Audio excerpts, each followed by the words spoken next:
Baik, terima kasih atas waktu yang diberikan kepada saya.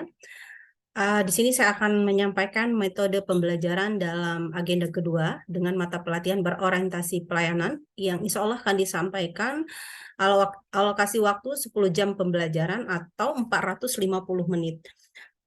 Materi ini saya sampaikan dengan peserta. Yang pertama, saya memperkenalkan diri saya terlebih dahulu dan menyapa dan menjawab salam. Peserta menjawab salam dan memberikan semangat kepada peserta, dan peserta juga mengikuti apa yang menyemangati mereka. Setelah itu saya bertanya, apa kabar Bapak Ibu? Apakah saudara sedang sakit, ataukah saudara sedang demam, ataukah saudara sedang bingung?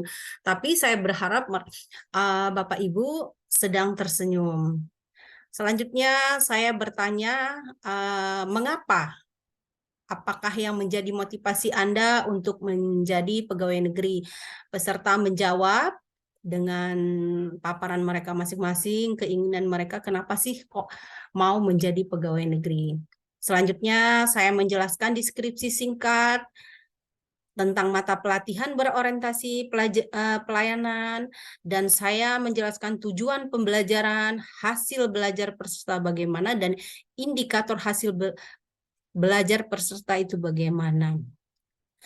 Setelah itu, selaku fasilitator, saya menjelaskan dasar hukum atau dasar kebijakan Latsar CPNS yang dilaksanakan, menyampaikan satu persatu dasar untuk terlebih dahulu, dan menjelaskan definisi berorientasi pelayanan, kata kunci dan kode etiknya, dan saya menyampaikan outline modul, ya.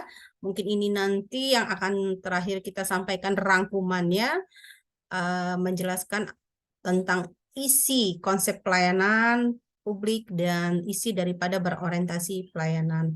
Selanjutnya, untuk membangun suasana kebersamaan di dalam kelas, ya, kita melakukan ice breaking atau senam otak. Setelah kita melakukan itu, membangun suasana menjadi kondusif dan menjadi suasana yang begitu hidup, kita selanjutnya saya menjelaskan ya apa itu pelayanan publik, apa itu unsur-unsur pelayanan publik dan asas pelayanan publik. Setelah itu prinsip pelayanan publik. Dan mungkin saya juga akan sedikit menjelaskan memasuki berorientasi pelayanan ya, dengan memasukkan kode etik yang pernah saya sampaikan, karena kita harus paham apa kode etik di dalam berorientasi pelayanan. Setelah saya menyampaikan dan menyajikan isi daripada materi berorientasi pelayanan, saya berharap peserta dapat menyaksikan video pelayanan berorientasi pelayanan yang disampaikan oleh P3 Bangkom LAN RI, dan mungkin salah satunya contoh juga saya menampilkan penerapan nilai-nilai berorientasi pelayanan publik pada peserta Latsar.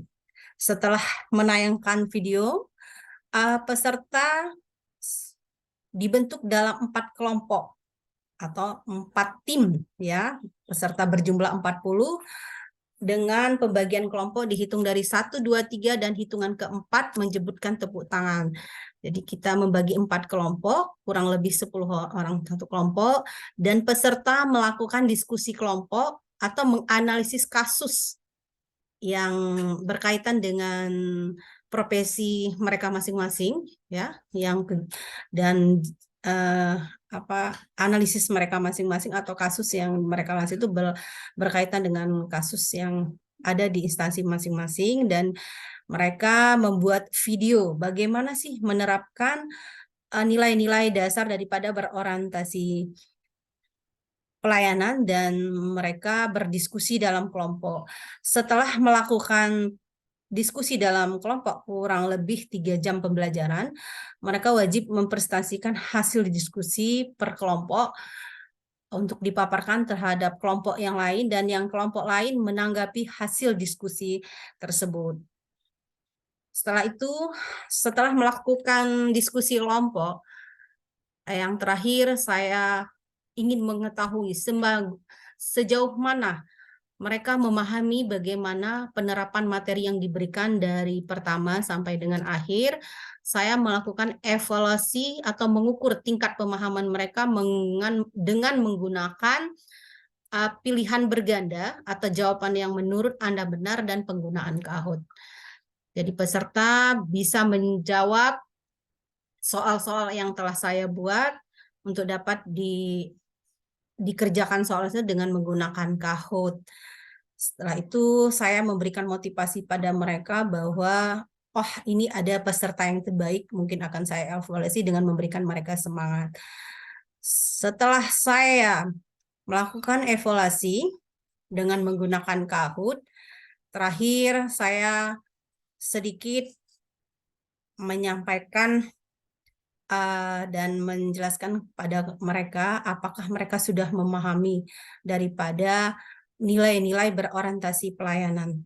Saya berharap mereka bisa mengaktualisasikan nilai-nilai tersebut di dinas instansi mereka masing-masing berdasarkan apa yang saya sampaikan pertama, yaitu yang bisa dilihat dari unsur-unsur pelayanan, prinsip-prinsip pelayanan, dan asas-asas pelayanan. Setelah itu, yang terakhir saya menyampaikan sedikit video motivasi bagi mereka karena ini menyangkut pekerjaan yang mungkin bisa saya tampilkan sedikit video motivasi dan saya bertanya sedikit bagaimana dengan kamu setelah sekian lama melakukan pekerjaan. Peserta menjawab dengan senang hati dan saya juga memberikan motivasi kepada mereka. Itu saja yang dapat saya sampaikan. Metode pembelajaran yang saya sampaikan ini menggunakan metode diskusi atau kasus dan tanya jawab di dalam proses pembelajaran. Sekian dan terima kasih. Mohon maaf atas segala kekurangannya. Wassalamualaikum warahmatullahi wabarakatuh.